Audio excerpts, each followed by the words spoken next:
Hello everyone. BTSC Bihar staff nurse vacancy preparation में आप सभी का स्वागत है। आज फिर से हम कुछ इम्पोर्टेंट क्वेश्चन के साथ आए हैं जो कि एग्जाम के लिए काफी इम्पोर्टेंट है। तो चलिए देखते हैं हम आज का पहला question. The bag or reservoir for keeping food is called.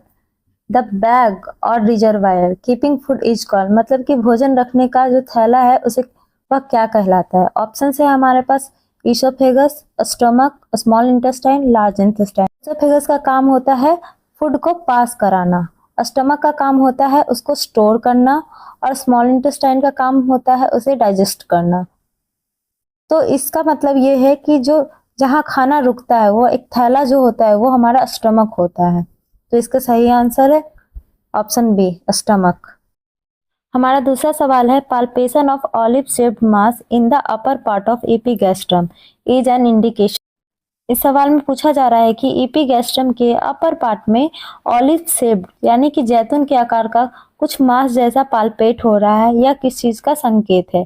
इसके ऑप्शन है appendicitis, malabsorption syndrome, ulcerative colitis, hypertrophic pyloric stenosis. तो इसका करेक्ट ऑप्शन है option D, hypertrophic pyloric stenosis. हमारा थर्ड क्वेश्चन है which of the following is not the way to acquire active immunity. Active immunity acquire करने का, प्राप्त करने का कौन सा सही तरीका नहीं है। ऑप्शन है A exposure to the disease, B antibody transfusion, C exposure to subclinical infection and D vaccination. So इसके करेक्ट ऑप्शन है option B, antibody transfusion. Next question है फोर्थ क्वेश्चन। क्वेश्चन है body's transport system is. Body का परिवहन तंत्र क्या है। Option है endocrine system, integumentary system, cardiovascular system and D urinary system. So इसके करेक्ट ऑप्शन है ऑप्शन सी, कार्डियोवास्कुलर सिस्टम। चलिए देखते हैं हम अपना अगला क्वेश्चन। फिफ्थ क्वेश्चन है which of this is not a congenital heart disease. इसमें से कौन सा कंजेनाइटल हार्ट डिजीज नहीं है। ऑप्शन है teratology of Fallot, ischemic heart disease, arterial septal defect और ट्राइकुस्पिड एट्रेसिया। सो इसमें टेट्रालॉजी ऑफ फैलट जो है कंजेनाइटल हार्ट डिजीज है। इस्केमिक डिजीज तब होता है जब कोरोनरी आर्टरी के पतले और ब्लॉक्ड होने की वजह से हार्ट मसल्स में ब्लड फ्लो स्लो हो जाता है। आर्टेरियल सेप्टल डिफेक्ट ये congenital heart disease and tricuspid atresia भी एक प्रकार का कंजेनाइटल हार्ट डिजीज है। तो हमारा करेक्ट ऑप्शन है ischemic heart disease, option B. हमारा सिक्स क्वेश्चन है intermittent claudication is seen in. Intermittent claudication का मतलब होता है जब हम एक्सरसाइज करते हैं और एक्सरसाइज करने के बाद रेस्ट करते हैं तो उस समय हमारा जब शरीर रिलीफ होता है तब एक्सरसाइज के बाद जो पेन होता है, पेन महसूस होता है, उसी को हम इंटरमिटेंट क्लॉडिकेशन कहते हैं। इसके ऑप्शन है एरोटिक एनोरिज्म ए। इसमें क्या होता है कि जो हमारी आर्टरी होती है वो नॉर्मल से 1.5 टाइम्स बड़ी हो जाती है, उसी को हम एरोटिक एनोरिज्म कहते हैं। एंजाइना पेक्टोरिस का मतलब होता है चेस्ट पेन। हमारा सी ऑप्शन है मायोकार्डियल इन्फेक्शन एंड डी है पेरिफेरल आर्टेरियल डिजीज।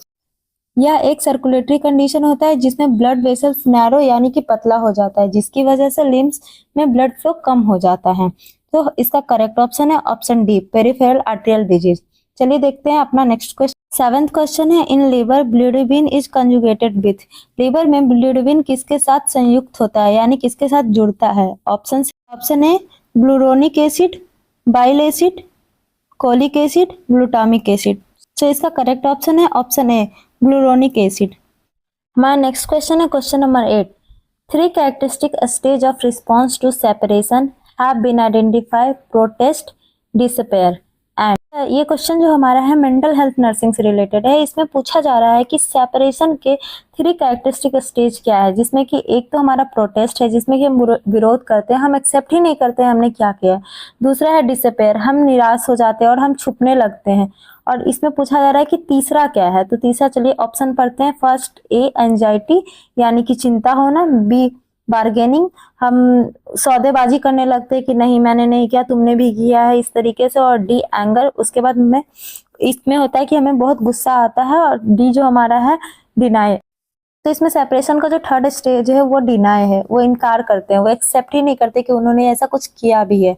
चलिए नेक्स्ट क्वेश्चन देखते हैं। हमारा नेक्स्ट क्वेश्चन है 9th number question. The process of converting physical energy into nervous system activity is called. इस क्वेश्चन में पूछा जा रहा है कि फिजिकल एनर्जी को नर्वस सिस्टम एक्टिविटी में कन्वर्ट करने के प्रोसेस को क्या कहा जाता है? तो इसके ऑप्शन है रिसेप्टर पोटेंशियल, ऑप्शन बी है ट्रांसडक्शन, ऑप्शन सी है generator potential and option D है काइनेस्थेसिस। सो इसके करेक्ट ऑप्शन है ऑप्शन बी ट्रांसडक्शन। हमारा 10th क्वेश्चन है two pubic bones meet anteriorly to form. Two pubic bone जो होता है एंटियरली मिलता है तो कौन सा बॉन्ड बनाता है? ऑप्शन है हमारे coccyx, option B symphysis pubis, sacrococcygeal ligament and sacroiliac joints. तो हमारे जो दो प्यूबिक बोन होते हैं वो आगे में एक बोन बनाते हैं, उसको हम सिम्फेसिस प्यूबिस कहते हैं। तो हमारा करेक्ट ऑप्शन है ऑप्शन बी। चलिए देखते हैं हम अपना नेक्स्ट क्वेश्चन। हमारा 11th क्वेश्चन है islets of Langerhans are rich in which part of pancreas. Islets of Langerhans, पहले ये जानते हैं कि आइलेट्स ऑफ लैंगरहैंस होता क्या है। यह एक प्रकार का क्लस्टर ऑफ इंडोक्राइन सेल होता है पेनक्रियाज के अंदर, यानी कि इंडोक्राइन सेल का एक समूह होता है जो कि बहुत ही क्रूशियल रोल निभाता है, बहुत ही इंपॉर्टेंट रोल निभाता है पेनक्रियाज के अंदर ब्लड शुगर लेवल को रेगुलेट करने में, मेंटेन करने में। तो इस क्वेश्चन में पूछा जा रहा है कि किस भाग में यह पर्याप्त होता है, किस भाग में ये प्रेजेंट होता है। तो ऑप्शन है हमारे पास टेल, बॉडी, नेक और हेड। सो इसका करेक्ट ऑप्शन है ऑप्शन ए, टेल। पेनक्रियाज के टेल में आइलेट्स ऑफ लैंगरहैंस प्रेजेंट होता है। हमारा नेक्स्ट क्वेश्चन है 12th question, what is the end product of proteins. Protein का एंड प्रोडक्ट क्या है? ऑप्शन है एमिनो एसिड, ऑप्शन बी है ट्राइग्लिसराइड, फ्रक्टोज एंड ग्लूकोज। तो इसका करेक्ट ऑप्शन है ऑप्शन ए, एमिनो एसिड। चलिए देखते हैं next question. Next 13th question, which component is lack in human milk. इसमें से कौन सा कंपोनेंट है जो मानव दूध में नहीं पाया जाता है? इसके ऑप्शन है कैल्शियम, विटामिन डी, इम्यूनोग्लोबिन ए और मैग्नीशियम। तो इसका करेक्ट ऑप्शन है विटामिन डी जो है ह्यूमन मिल्क में नहीं पाया जाता है। तो चलिए देखते हैं हमारा नेक्स्ट क्वेश्चन। हमारा नेक्स्ट क्वेश्चन है question number 14, which of the following is essential fatty acid. इनमें से कौन सा आवश्यक फैटी एसिड है? तो इसमें ऑप्शन बी सही है, लिनोइक एसिड जो होता है बहुत ही आवश्यक होता है, इंपॉर्टेंट होता है। नेक्स्ट क्वेश्चन है 15 number question, dryness of mouth is called. जब मुंह में सूखापन आ जाता है तो उसको क्या कहा जाता है? तो इसका ऑप्शन है ऑप्शन बी, जीरोस्टोमिया कहा जाता है इस चीज को। चलिए देखते हैं हमारा next question. Question number 16, A meal containing 30 gram of fat, 31 gram of carbohydrate, 5 gram of protein, given total calories। इस सवाल में पूछा जा रहा है कि अगर हम किसी को मील देते हैं जिसमें कि 13 ग्राम फैट होता है एंड 31 ग्राम कार्बोहाइड्रेट होता है और 5 ग्राम प्रोटीन शामिल होता है तो कितनी कैलोरी का ऊर्जा हमें यानी कि एनर्जी हमें मिलेगी? इसके ऑप्शन है 196 कैलोरी, 261 कैलोरी, 286 कैलोरी और 351 कैलोरी। तो इसके करेक्ट ऑप्शन है ऑप्शन बी, 261 कैलोरी। हमारा अगला क्वेश्चन है question number 17, which nutrients decrease the incident of neural tube defect. इस क्वेश्चन में पूछा जा रहा है कि ऐसा कौन सा न्यूट्रिएंट्स है जिसके लेने से न्यूरल ट्यूब डिफेक्ट का इंसिडेंट कम हो जाता है, डिक्रीज हो जाता है। तो इसके ऑप्शन है vitamin A, option B vitamin C, option C vitamin D, option D folic acid. So इसका जो करेक्ट ऑप्शन है ऑप्शन डी, फॉलिक एसिड। चलिए देखते हैं हमारा next question, identify a water soluble vitamin from the following option. दिए हुए options में से हमें चूज करना है कि कौन सा विटामिन जो है वाटर सॉल्युबल है। तो इसके ऑप्शन है calciferol, tocopherol, retinol and folate. तो इसका करेक्ट ऑप्शन है option D, folate. Next question है question number 19, identify the age dependent indicators of the malnutrition among the following. इसमें हमें बताना है कि एज डिपेंडेंट इंडिकेटर्स इसमें से कौन सा है जो कि मालन्यूट्रिशन को आइडेंटिफाई करने में हेल्प करता है। चलिए हम अपना ऑप्शन देखते हैं। ऑप्शन ए है mid upper arm circumference. Mid upper arm circumference को चेक करते हैं जिससे बच्चे का ग्रोथ एंड डेवलपमेंट हमें पता चलता है। दूसरा है शक्ति टेप मेथड एंड तीसरा है बैंगल टेस्ट और चौथा है ऑल ऑफ एबव। तो ये सारे जो है टेस्ट हम लोग करते हैं बच्चे के ग्रोथ एंड डेवलपमेंट को देखने के लिए। तो इसका सही ऑप्शन होगा option D, all of these. Next question है question number 20, which of the following vitamin is soluble in water.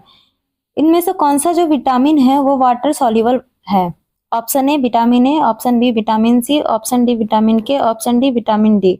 So correct option है option B, vitamin C. Vitamin C जो होता है वो वाटर सॉल्युबल होता है, वाटर में घुल जाता है। नेक्स्ट क्वेश्चन है question number 21, pellagra is cause due to the deficiency of, pellagra जो है किसकी कमी से होता है? पहले तो जानते हैं प्लेग्रा होता क्या है। प्लेग्रा एक न्यूट्रिशनल डिजीज होता है जो कि विटामिन B3 की कमी से होता है, और विटामिन B3 का ही नाम होता है नियासिन। सो करेक्ट ऑप्शन है ऑप्शन बी, नियासिन।